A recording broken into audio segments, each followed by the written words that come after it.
De náufrago a leyenda samurái. La alucinante historia real que inspiró Shogun. Te cuento una historia que parece sacada de una peli de aventuras, pero que pasó de verdad. Imagínate esto. Un marinero inglés, de los de la época de los grandes descubrimientos y tal, que sobrevive a un naufragio de milagro y acaba en las costas de Japón. Pero no el Japón que igual te imaginas ahora, no. Hablamos de un Japón súper cerrado, donde ver a un extranjero era como ver a un fantasma, y encima pensaban que fijo eras un espía o venías a liarla. Pues este tío, contra todo pronóstico, no solo consigue que no lo ejecuten, sino que se las apaña para escalar posiciones hasta convertirse en samurái, y ojo, llegar a ser consejero de confianza del líder más poderoso de todo el país. Suena a guión de Hollywood, ¿a que sí?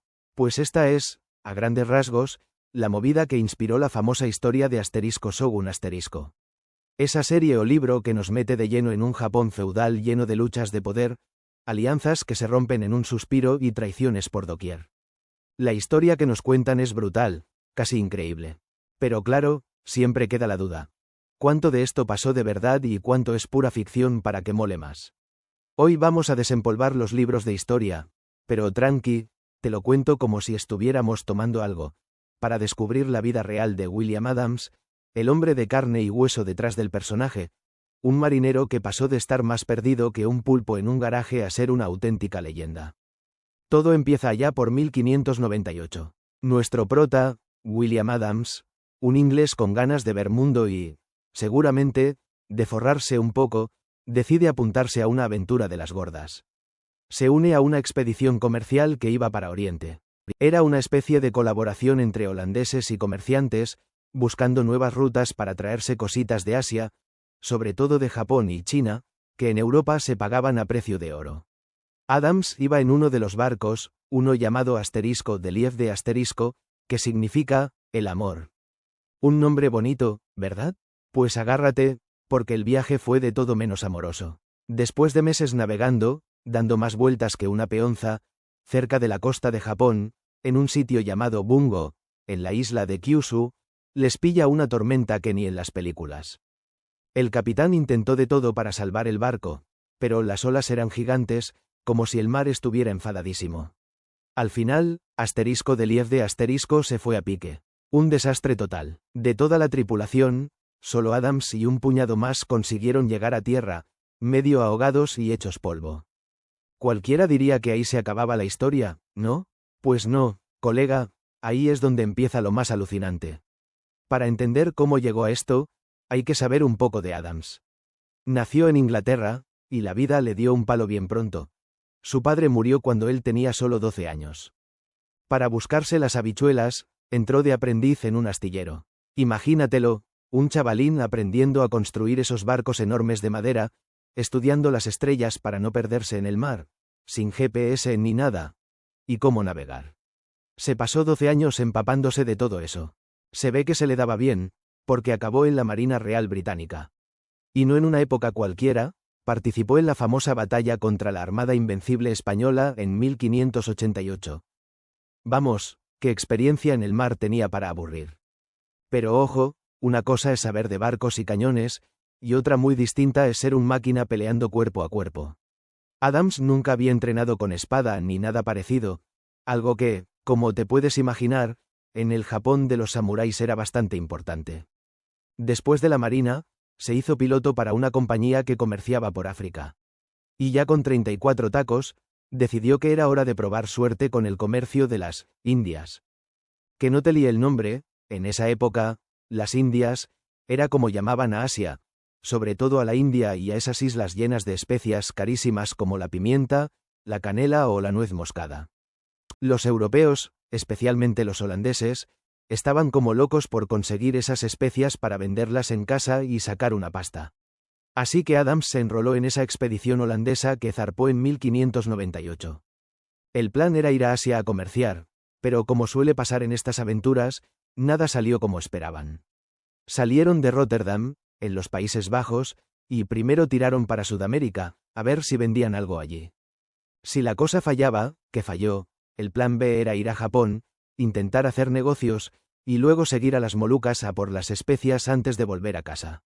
El viaje fue un infierno desde el minuto 1. Tuvieron que parar 1000 veces, hasta en África, para conseguir comida y agua. Cruzar el estrecho de Magallanes, allí abajo en el culo del mundo, fue un caos total. Tormentas, mal tiempo.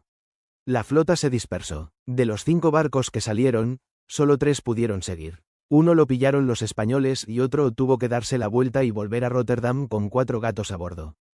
Durante esta odisea, a Adams lo cambiaron de barco, al *Lief de *, que en la ficción llaman *Erasmus *, y que curiosamente, en la vida real también se llamó *Erasmus originalmente, por el filósofo, llevaba hasta una figura suya de madera en la popa. Después de pasar por sitios como las Galápagos, tuvieron movidas con los nativos en islas del Pacífico, y palmaron varios tripulantes. A pesar de todo, los que quedaban decidieron seguir hacia Japón, más que nada porque les daba pánico que los españoles les echaran el guante si volvían por donde habían venido.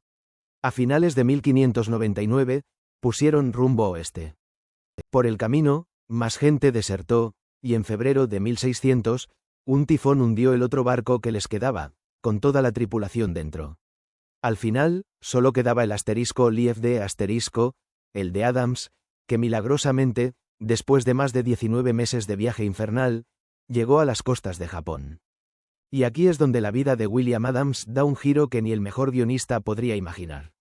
Cuando Adams y los pocos supervivientes que quedaban, imagínate, de unos 100 que salieron, llegaron apenas 20, y la mayoría enfermos y moribundos, tocaron tierra en Bungo, estaban hechos caldo. Solo 9 estaban lo bastante bien, como para bajar del barco. Al principio, fíjate qué curioso, los trataron con cierto respeto, les dieron un sitio cómodo donde quedarse. Pero la cosa se torció rápido. Aparecieron unos sacerdotes jesuitas portugueses. ¿Y qué hicieron? Pues en lugar de echarles una mano, fueron a chivarse a las autoridades locales diciendo que estos tíos eran piratas. Toma ya, les querían buscar la ruina. ¿Y por qué tanta mala leche? Pues porque los portugueses tenían montado su chiringuito comercial y religioso en Japón y no querían competencia.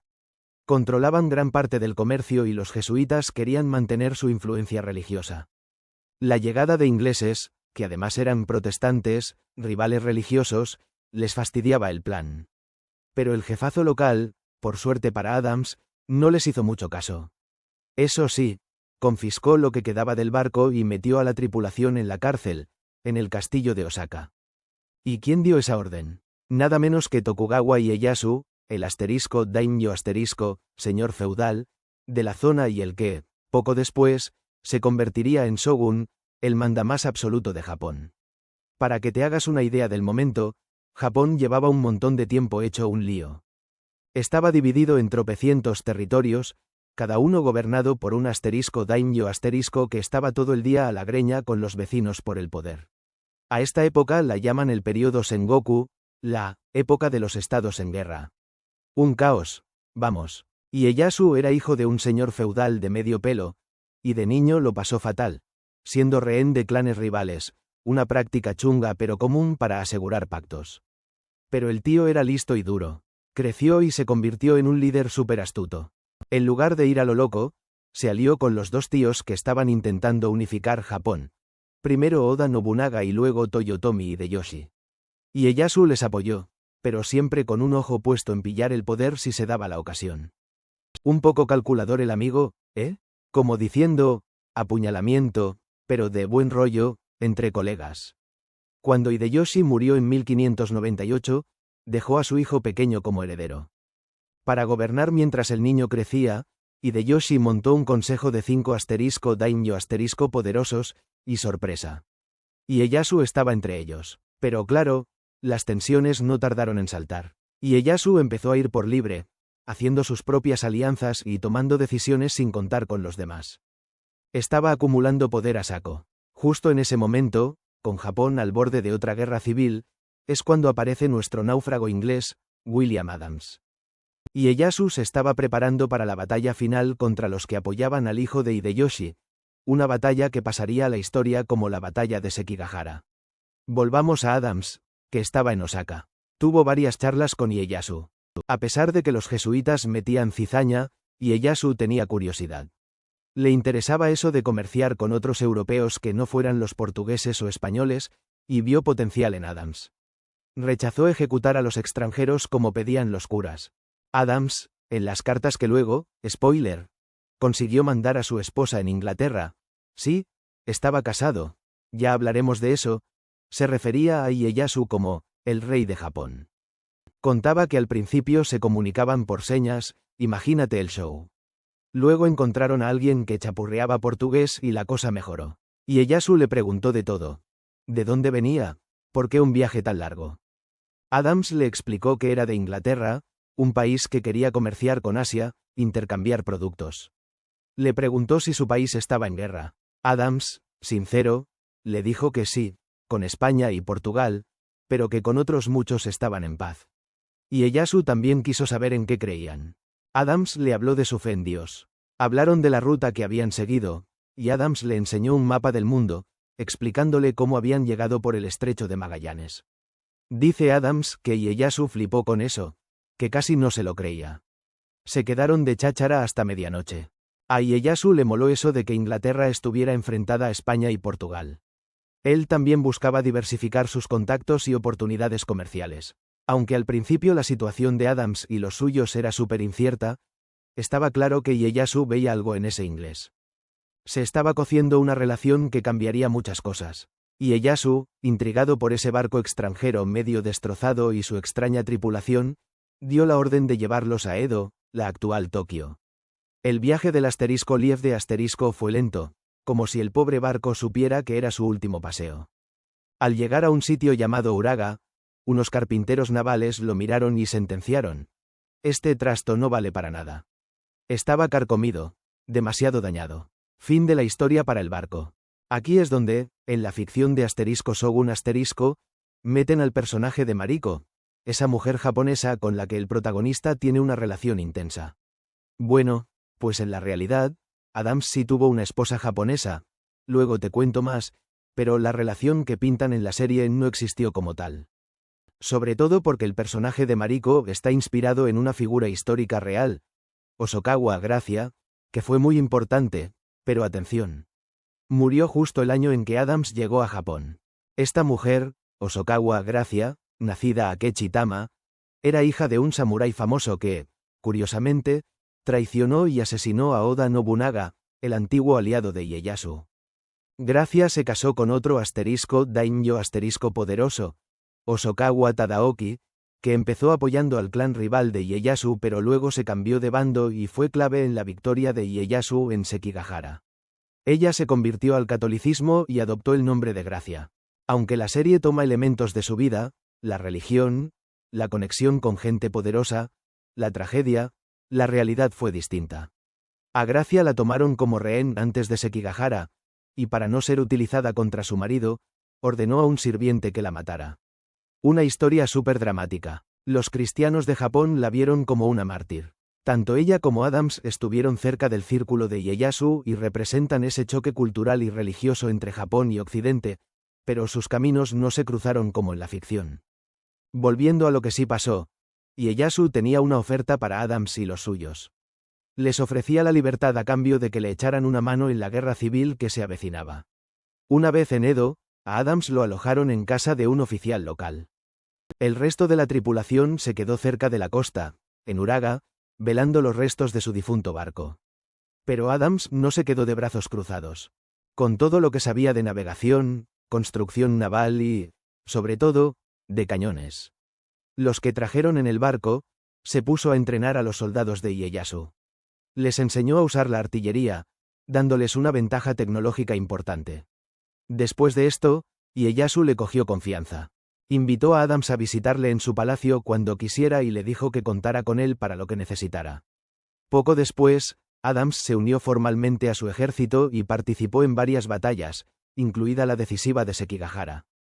Esta victoria le dio a Ieyasu el control total de Japón y marcó el inicio del shogunato Tokugawa, una era de paz y estabilidad que duró 250 años. Tras la victoria, Ieyasu fue generoso. Recompensó a Adams con una pasta gansa, unos 10,000 reales portugueses, pero con una condición: ni él ni su tripulación podían irse de Japón. Durante su estancia, Adams empezó a flipar con la sociedad japonesa. Escribía que eran supereducados, valientes, justos, muy civilizados. Le impresionó el orden y el respeto que veía. Eso sí, Adams era protestante hasta la médula y no tragaba a los católicos, algo que marcó muchas de sus decisiones. Al año siguiente, Ieyasu también recompensó al resto de la tripulación superviviente. Les dio una paga regular en arroz, el famoso asterisco koku asterisco. Recibir arroz no era solo cobrar, era un símbolo de estatus, de confianza, de que eras alguien importante para el que mandaba. A cambio, estos tíos se convirtieron en asesores y maestros para el gobierno de Ieyasu. Un par de años más tarde, Adams hizo historia al pilotar el primer barco mercante español que entró en la bahía de Edo, ayudando a convertir la ciudad en un puerto comercial clave. Ese mismo año, Ieyasu le dio a Adams una pedazo de mansión en Edo, con sirvientes y todo, y una paga mensual de 50 asterisco río asterisco, un pastizal. Un asterisco río asterisco eran como 11 gramos de oro, así que calcula. Hoy serían como 34,000 dólares al mes. Imagínate en aquella época, más un kilo de arroz diario para él y más arroz para su tripulación. En 1604, Adams siguió sumando puntos. Construyó el primer astillero de estilo occidental en Japón, en la ciudad de Ito. Y un año después, la relación con Ieyasu llegó a otro nivel. El shogun le concedió el estatus de samurái y le dio un nombre japonés, Miura Anin. Boom, ser nombrado samurái era el máximo honor, una muestra de confianza brutal. Miura era por la zona donde le dieron tierras, y Anin significaba piloto o navegante. Esa pasó a ser su identidad japonesa. Además, lo nombró vasallo directo de la corte, un asterisco hatamoto asterisco, un puesto de altísimo rango y confianza. Ese mismo año, Adams movió hilos para que Ieyasu dejara entrar a la Compañía Holandesa de las Indias Orientales a comerciar en Japón. Mientras tanto, intentaba mandar cartas a su familia en Inglaterra, pero sorpresa. Los holandeses las interceptaban. ¿Por qué? Para que la compañía rival inglesa no se enterara de que había una nueva oportunidad de negocio en Japón. Menuda jugada. Se cree que fue por esa época cuando Adams se casó con una mujer japonesa. Como te dije, él ya estaba casado en Inglaterra con Mary Hyn, desde 1589. Tenían 2 hijos, John y Deliverance. Por lo visto, su familia inglesa lo pasó bastante mal después de que él se fuera, llegaron a estar en la miseria. De la esposa japonesa, no se sabe el nombre seguro, quizás Oyuki. Podría ser hija adoptiva de un médico o de un funcionario. No fue una boda cristiana, claro, pero en Japón se consideró una unión legítima. Con Oyuki tuvo 2 hijos, Joseph y Susana. Hay rumores de que tuvo más hijos con otras mujeres, pero no aparecen en su testamento. Menudo lío familiar. En 1607, Ieyasu, reconociendo todo lo que Adams hacía, le dio aún más tierras. Para entonces, el hijo de Ieyasu, Tokugawa Hidetada, se convirtió oficialmente en el segundo shogun, aunque Ieyasu seguía moviendo los hilos desde otro castillo, Sampu. Ieyasu hizo esto, abdicar con 63 años, aunque seguía mandando en la sombra, para asegurar que la sucesión fuera tranquila y evitar peleas familiares. En este nuevo reparto de poder, Adams y otros de confianza se encargaron de los asuntos exteriores. Adams no solo cobraba un sueldazo, sino que le dieron más tierras todavía, cerca de la actual Yokosuka, donde vivía con casi 100 sirvientes y esclavos. Había pasado de náufrago a señor feudal. Ese año, Ieyasu le encargó a Adams y a otros construir el primer barco de estilo occidental para el shogunato, uno de 80 toneladas para patrullar la costa. Y al año siguiente, otro más grande, de 120 toneladas. Según Adams, el shogun estaba encantado con los resultados. En 1609, llegaron 2 barcos holandeses potentes. Querían montar una base comercial. Con ellos venía una carta del príncipe Mauricio de Nassau para el shogun. Era una declaración de intenciones. Los holandeses venían a competir con españoles y portugueses. Y aquí, William Adams fue clave. Gracias a que ya chapurreaba a japonés, a su influencia en la corte y a su labia, ayudó a los holandeses a conseguir permiso para comerciar en todo Japón y montar una factoría, una base comercial. Algo que españoles y portugueses no habían logrado en 50 años. Ese mismo año, Ieyasu le mandó otra misión delicada, ir a donde había naufragado un galeón español, el San Francisco, con el gobernador de Filipinas a bordo. Adams, en lugar de aprovecharse, intentó mediar y establecer buenas relaciones entre Japón y la Nueva España, México. Pero al año siguiente, la cosa se puso tensa. Hubo una batalla naval entre samuráis y portugueses, el incidente del asterisco Nosa Señora da Graça asterisco, y Ieyasu perdió la confianza en sus intérpretes portugueses. ¿A quién puso en su lugar? Adivina, a Adams. Se convirtió en su principal consejero para asuntos europeos. Como prueba de confianza, uno de los barcos construidos por Adams, el asterisco San Buenaventura asterisco, se lo prestaron a los españoles para que llevaran a 22 representantes japoneses a Nueva España. Japón se abría al mundo, pero a su manera. En 1611, los españoles mandaron a Sebastián Vizcaíno a negociar si podían montar minas en América con apoyo japonés. Adams, que ya se olía las tostadas, sospechó que los españoles tenían otras intenciones, colonizar, y avisó a Ieyasu y a su hijo. Mientras tanto, Adams se enteró de que la Compañía Inglesa de las Indias Orientales, la de su país, había montado una base cerca, en Indonesia. Y se enteró de la traición de los holandeses que no habían entregado sus cartas. Frustrado pero no rendido, escribió una carta larguísima, casi 6.000 palabras, a su familia y contactos en Inglaterra, contándoles su vida, pidiendo noticias e invitándoles a venir a comerciar a Japón. Se la dio a un marinero inglés que pasaba por allí en un barco holandés, cruzando los dedos para que esta vez sí llegara. Adams se consolidaba en Japón, pero mantenía un hilo con su hogar, abriendo puentes entre dos mundos. Y la carta llegó. En enero de 1613, un marinero inglés cruzó medio planeta para entregarle a Adams una respuesta desde Inglaterra. Imagínate la emoción. 6 meses después, en junio, llegó un capitán inglés con la misión oficial de montar una factoría inglesa en Hirado. Por fin llegaban los compatriotas de Adams. Él, ya un pez gordo en la corte, fue a recibirlos. Juntos viajaron a ver a Ieyasu en Sampo. Por el camino, pararon en Kamakura a ver el famoso Gran Buda. Luego fueron a Edo a ver al hijo, Hidetada, quien les dio un regalo para el rey de Inglaterra, Jacobo y una armadura japonesa. Un detallazo diplomático. Finalmente, volvieron a Sampu y el 29 de septiembre, Ieyasu les dio el sello rojo, la licencia oficial para comerciar. Un logro enorme. Adams tuvo la oportunidad de volver a Inglaterra, pero decidió quedarse. Firmó un contrato con la compañía inglesa, convirtiéndose en pieza clave de su base en Hirado, con un sueldo de 100 libras al año, más del doble que los demás empleados. Pero ese mismo año, los líos religiosos aumentaron. Un jesuita acusó a Adams y a otros protestantes de influir en Ieyasu contra los católicos. Y algo de razón tenía, porque Adams sí había aconsejado al Shogun frenar la expansión cristiana. Esto acabó con la expulsión de los jesuitas y el inicio de una persecución de cristianos japoneses. Aunque tenía permiso para irse, Adams prefirió quedarse. Su vida ya estaba allí, conocía las reglas del juego, empezar de cero en Inglaterra le parecería un mundo. Ese año también estalló el asedio de Osaka. Aunque el hijo de Hideyoshi, el antiguo líder, no reclamaba ser shogun, su mera existencia era una amenaza para Ieyasu. Al principio intentó negociar, pero viendo que el chaval reunía apoyos, Ieyasu decidió atacar con todo. La batalla fue brutal, el castillo cayó, y Hideyori y su madre.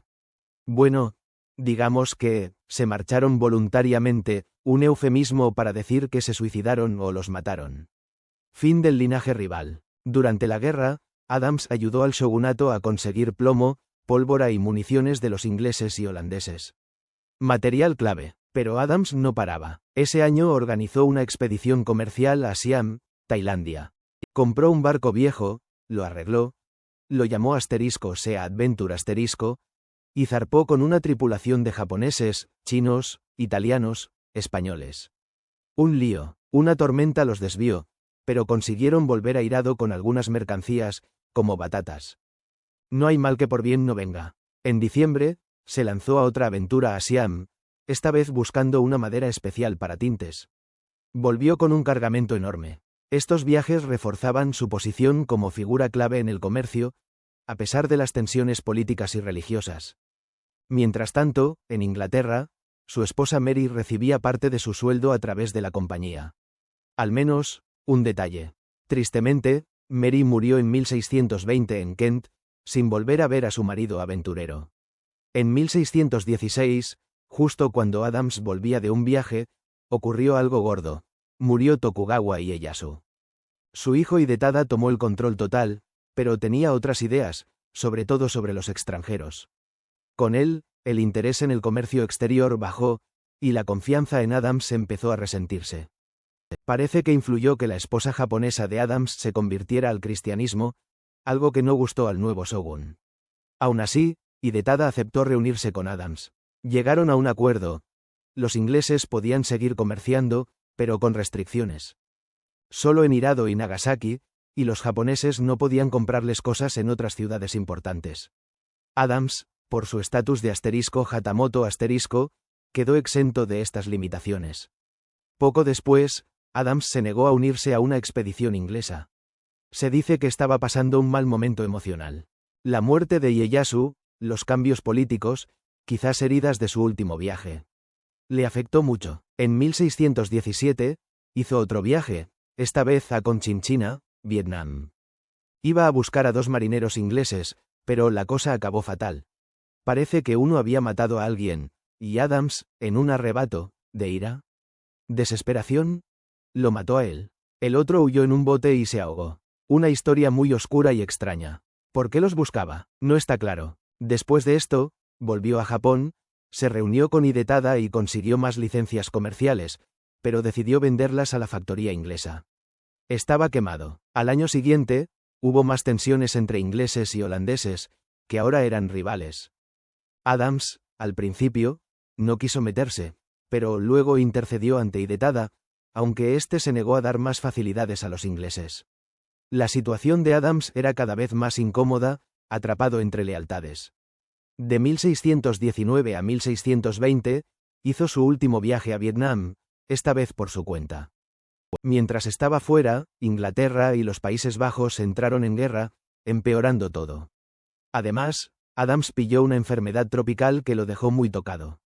Aún así, logró volver a Hirado y, en un último gesto, rescató a 3 prisioneros ingleses de un barco holandés.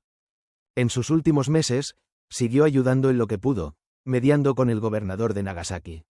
Pero su salud iba a peor. El 16 de mayo de 1620, con 55 años, William Adams, Miura Anin, el samurái inglés, murió en Hirado. En su testamento, dejó todo repartido a partes iguales entre su familia de Inglaterra y la de Japón, su casa en Edo, sus tierras, el dinero. Aunque la parte inglesa tardó en llegar, su esposa ya había muerto, su memoria perduró. La historia real de William Adams es una pasada, ¿verdad? Te deja pensando en lo increíblemente compleja y fascinante que puede ser la vida de una sola persona. Un camino lleno de retos, éxitos y también tragedias. Un tío que, con sus conocimientos y su habilidad para adaptarse, consiguió cambiar un poquito la historia, tanto la de Japón como la de las relaciones con Occidente. Su presencia allí, su relación con Ieyasu, su ayuda en la construcción naval. Todo eso marcó un antes y un después en cómo se veían Oriente y Occidente. Aunque la historia de *Shogun* se inspira mucho en él, hay que recordar que es ficción. Se toman libertades para que sea más emocionante, es normal. Pero la historia real de Adams, sin necesidad de adornos, ya es un testimonio brutal de lo que puede pasar cuando 2 culturas tan diferentes se encuentran, se comunican y aprenden la una de la otra.